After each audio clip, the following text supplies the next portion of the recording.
I could not let today go by without saying thank you to everyone who pre-ordered.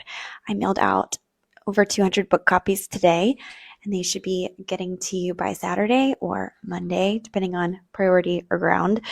However, I wanted to share with you tonight two of the most difficult chapters that I wrote in the book, and then over the next few weeks I'll be sharing some of my favorite chapters. But one of the most difficult chapters to write in this book is in part 2, Understanding the Legacy of Anxiety, and the chapter is called The Anxious Parenting Archetypes. So in my 10 years of clinical work, I started seeing patterns emerge of different types of anxious parents. I had to find the chapter.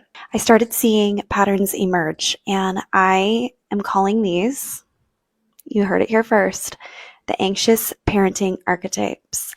They are the overprotective parent, the avoidant parent, the enmeshed parent, the overwhelmed parent, and the anchored parent. You will have to get the book to read more about these anxious parenting archetypes. I also have bonus materials, or will have bonus materials on my website about them and how to heal from these archetypes. If you had an anxious parent, or if you are an anxious parent, no shame. This was the most difficult chapter for me to write, and it's the only chapter I put a disclaimer on. I said, this section has brought me more anxiety in the writing process than any other. I've approached it with great care, knowing how tender this topic can be. My deepest fear is to unintentionally add to the weight of guilt or shame that many parents already carry. That is not what this work is about. So I ask that as you explore the archetypes, you will hold space for grace for your parents, for yourself, and even grace for me as the writer.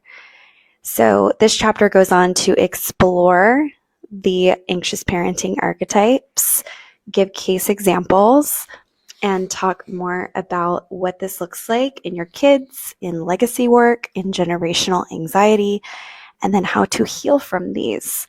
And this video is very long now, so I'll save some of the other chapters that were challenging to write and that I love to write in a future video, but I'm signing off for now.